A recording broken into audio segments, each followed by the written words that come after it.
जय।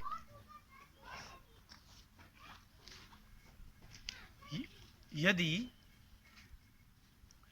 आप प्रत्येक मनुष्य से, प्रत्येक स्त्री से, प्रत्येक पुरुष से आप कोई बात पूछिए कि इस संसार में सबसे अधिक दुर्लभ, दुर्लभ शब्द का अर्थ होता है कि जो प्राप्त करते करते प्राण चले जाएं, कंठ में प्राण आ जाएं, तब वो प्राप्त हो या जन्म ही निकल जाए और ना मिले, उसको दुर्लभ कहते हैं। जैसे महाराज सगर के पुत्रों को तारने के लिए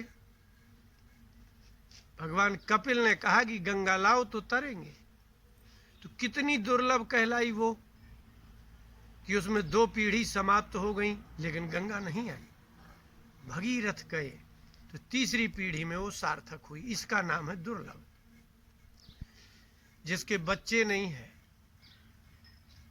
वो कहेंगे कि बच्चा होना दुर्लभ है। जिसके धन नहीं है वो कहेंगे धन दुर्लभ है। कोई रोगी होगा तो कह देगा स्वास्थ्य दुर्लभ है। सहज में ही बात है कि यहाँ प्रत्येक वस्तु दुर्लभ है, प्रत्येक गुण दुर्लभ है। बुद्धिमान होना दुर्लभ है, यश दुर्लभ है। तो जितनी भी आप दुर्लभ दुर्लभ समझते हो उन सब की एक लिस्ट बनाइए और लिस्ट में ये देखिए कि सब दुर्लभ हों, जो सहज ना हो, बहुत परिश्रम से प्राप्त होता है, उसको दुर्लभ कहते हैं। लेकिन एक बार भागवत के 11वें स्कंद में प्रारंभ में लिखा है कि एक बार ऋषभ देव जी के 9 पुत्र महाराज निमि के पास पहुंचे। उनके शरीर में वस्त्र नहीं था, कुछ चाहिए ही नहीं था। महाराज निमि ने स्वागत किया, बैठाया और कहा कि भगवान हम आपकी क्या कुशलता पूछें। आप तो सभी प्रकार से कुशल है, लेकिन इस संसार में आप जैसे लोगों का मिलना ही दुर्लभ है। जो वस्तु, जो व्यक्ति, यहाँ तक कि स्वर्ग भी कर्म से प्राप्त हो जाता है। आप सत्कर्म करेंगे, 100 यज्ञ करेंगे, आपको स्वर्ग प्राप्त हो जाएगा, यज्ञ से स्वर्ग प्राप्त हो जाएगा। लेकिन जो यज्ञ से भी ना मिलता हो, दान देने से भी ना मिलता हो, तप करने से भी ना मिलता हो, विद्वत्ता होने पर भी ना मिलता हो, वो क्या है? सारे संसार का धन एकत्रित कर दो तब भी वो ना मिले, सारी संसार की श्रेष्ठतम बुद्धि हो जाए तब भी ना मिले, तो वो क्या वस्तु है? स्वयं महाराज निमि ने कहा कि दुर्लभो मानसो देहा देहिनाम क्षण भंगुरा।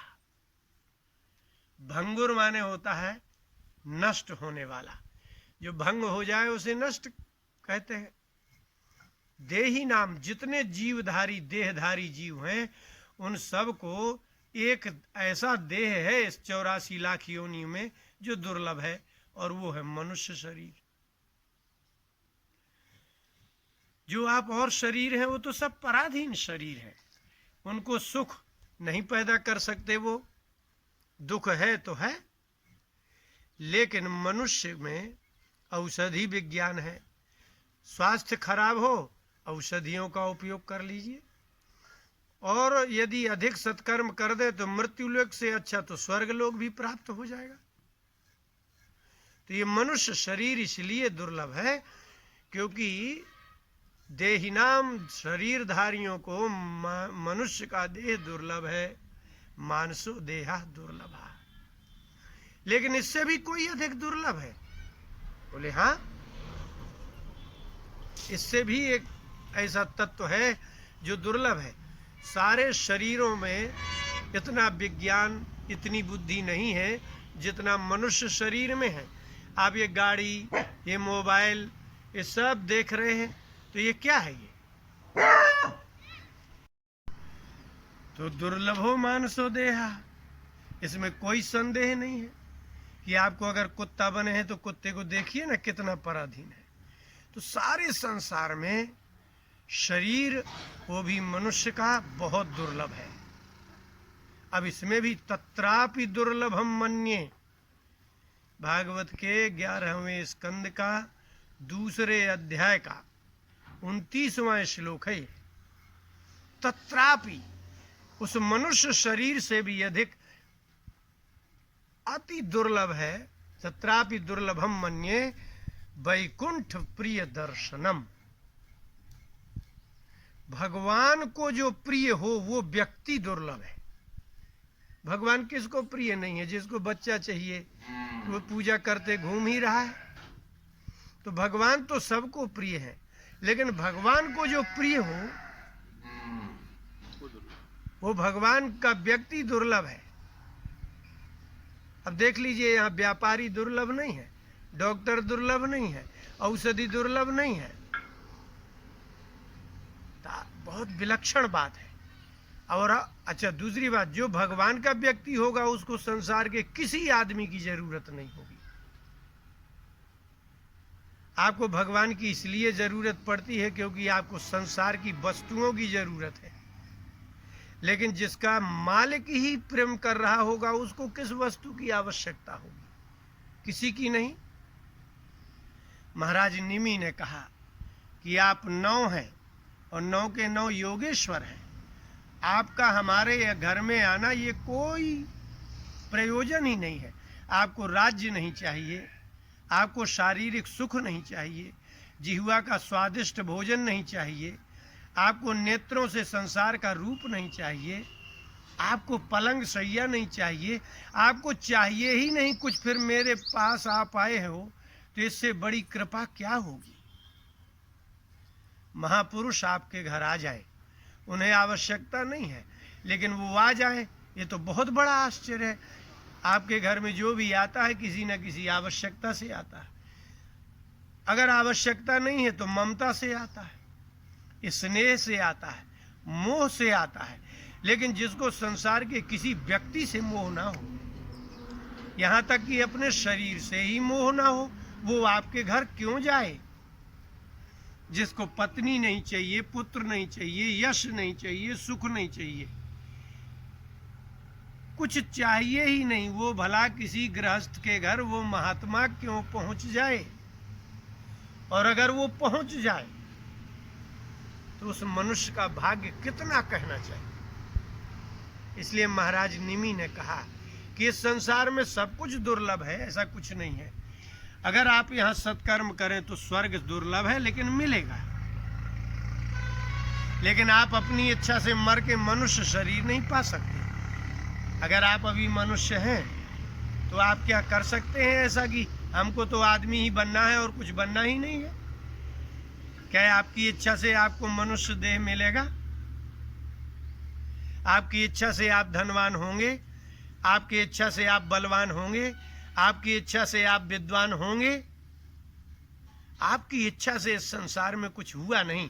हाँ, आपको विद्वान बनना है, गुरु की सेवा करिए, वो जैसा कहे वैसा करिए, अति बुद्धि और अति परिश्रम करिए तो आप विद्वान बुद्धिमान बन सकते हैं। अति परिश्रम करिए तो धनवान भी बन सकते हैं। लेकिन ये वो वस्तुएं हैं कि नष्ट ही हो जाएंगी। किसी राजकारण के कारण भी नष्ट हो सकती हैं, चोरों के कारण भी नष्ट हो सकती हैं, शत्रु के कारण भी नष्ट हो सकती हैं। लेकिन किसी भगवान जिसको प्रेम कर रहे होंगे वो व्यक्ति का आपका मिलना सबसे अधिक दुर्लभ हो गया। निर्णय ही है कि सारे संसार में सभी शरीरों में एकमात्र मनुष्य, मनुष्य का मतलब है स्त्री हो चाहे पुरुष हो, जितना सुख इस संसार का मनुष्य लेता है किसी भी योनि का कोई जीव इतना सुख नहीं ले सकता। घोर गर्मी पड़ रही है, पानी की व्यवस्था नहीं है, पशु कहाँ जाएंगे? आपके यहाँ घोर गर्मी पड़ रही है, आप बोरिंग कर लेंगे, मकान बना लेंगे ऐसा स्थायी कि आपकी जो है बिजली भी ना गिर सके।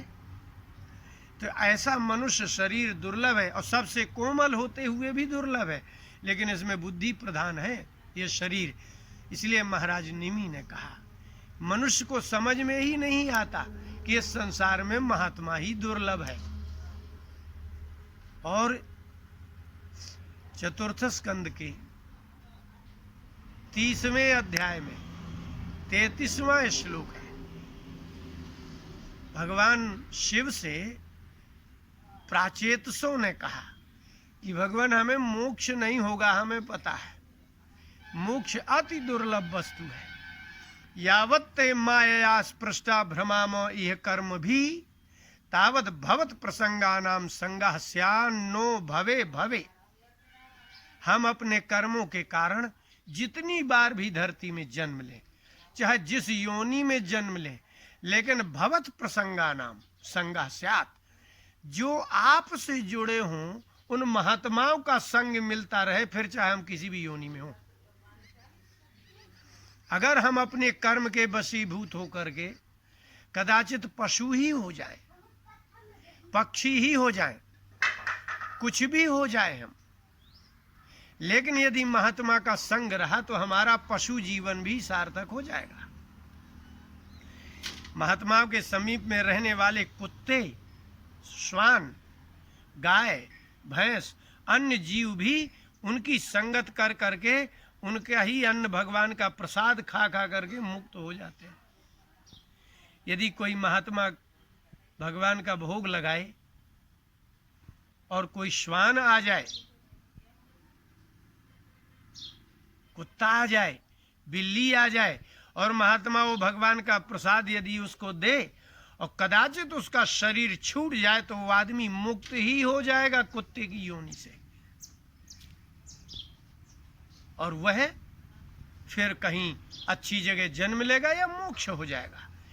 माने कुत्ते को ये पता ही नहीं है कि मैं प्रसाद खा रहा हूं भगवान का। औषधि ज्ञान के आधार पर लाभ नहीं देती। मरीज को औषधि का ज्ञान नहीं होता, लेकिन वो रोग में खाता है तो औषधि काम करती है। इसलिए औषधि ये नहीं सोचती कि जिसको ज्ञान होगा मेरा उसी को ही लाभ करूंगी, ऐसा नहीं होता। इसी प्रकार से महात्माओं का सत्संग और महात्माओं का संग और भगवान का प्रसाद गंगा जल के समान है। चाहे कोई अज्ञानता में स्नान करे, अज्ञानता में भक्षण करे, तो इसलिए महात्माओं का संग अति दुर्लभ है। और दो प्रकार के महात्मा हैं। एक महात्मा है जो भगवान से प्रेम करते हैं, संसार से नहीं, वो तो दुर्लभ ही है, लेकिन भगवान जिससे प्रेम करते होंगे वो महात्मा तो अति दुर्लभ होगा। इसलिए सूरदास जी के पास भगवान कृष्ण बाल रूप धारण करके जाते, उनके पद सुनते थे। कुछ दिन नहीं आए वो, तो सूरदास जी गए और एक गड्ढे में गिर गए, बस वहीं पड़े रहे। भगवान को दया आई और पहुंचे। भगवान ने कहा सूरदास। सूरदास बोले हाँ। बोले तुम यहाँ गड्ढे में कैसे गिर गए, निकाले? बोले तुम्हारी इच्छा। भगवान ने हाथ बढ़ाया और निकाला। सूरदास थे, उन्होंने हाथ पकड़ लिया, इतनी जोर से पकड़ा कि छुटाया ना छूटे, लेकिन भगवान ने एक झटका लगाया और हाथ छूटा। सूरदास बिल्व मंगल बोले, हस्त मुत्क्षिप्य यातोसी बलात् कृष्ण किम अद्भुतम। भगवान से दो आना दो की बात करते हैं। ए कृष्ण, हस्त मुत्क्षिप्य, तुम हाथ छुड़ा करके जबरदस्ती जा रहे हो, इसमें क्या आश्चर्य है? कोई हाथी चींटी से हाथ छुड़ा ले तो कोई बड़ी वीरता है क्या? अब अगर तुम्हें वीरता दिखानी है तो बताते हैं। हृदयाद यदि निर्यासी पौरुषम गणयामिते, यदि तुम मेरे हृदय से निकल के बता दो तो मैं तुम्हें ईश्वर मान जाऊं। चैलेंज है। माने हाथ छुड़ा करके जाना कोई बड़ी बात है क्या? हस्त मुत्क्षिप्य यातोसी बलात् कृष्ण किम अद्भुतम। है कृष्ण, चले जाओ चले जाओ, जाओ। जबरदस्ती हमारे जैसे अंधे और बूढ़े से हाथ छुड़ा के जाओ, कोई बड़ा भारी वीरता की है क्या? आपने तो गोवर्धन पर्वत उठाया है, काली नागनाथा है, मेरे जैसे सूरदास के हाथ छुड़ा के चले गए। लेकिन हृदयात यदि निर्यासी, तुम मेरे हृदय से निकल के बता दो तो तुम्हारे पौरुष को मान जाऊं मैं। भगवान लौट आए। भगवान ने कहा भाई ऐसी कोई चैलेंज नहीं करो, वैसे तुम्हारी कुछ इच्छा है? बोले हाँ है, हमें एक बार दृष्टि दो, हम देखना चाहते हैं तुम्हें। तो सूरदास जी की इच्छा पूर्ण करने के लिए भगवान ने कहा लो देखो। तो जैसे ही आंखें खोली, कृष्ण का स्वरूप देखा, आनंद मग्न हो गए। बल्लभाचार्य जी के शिष्य थे वो, आनंद मग्न हो गए। कृष्ण बोले अब हम जाते हैं। भगवान जाने लगे तो बोले जैसा का तैसा करके जाओ। कहाँ जा रहे हो? बोले अब आंखें रखो और देखो। बोले नहीं, जिन नयनन ते यह रूप लख्यो, उन नयनन ते अब देखिए कहा। जिन नेत्रों से तुम्हारे जैसा सौंदर्य, तुम्हारे जैसा माधुर्य, तुम्हारे जैसा लावण्य और वैजयंती माला तुलसी दाम के सौगंध का आघ्राण किया है, अब इन नेत्रों से संसार कैसे देखूं मैं? बोले वृंदावन बिहारी लाल की जय।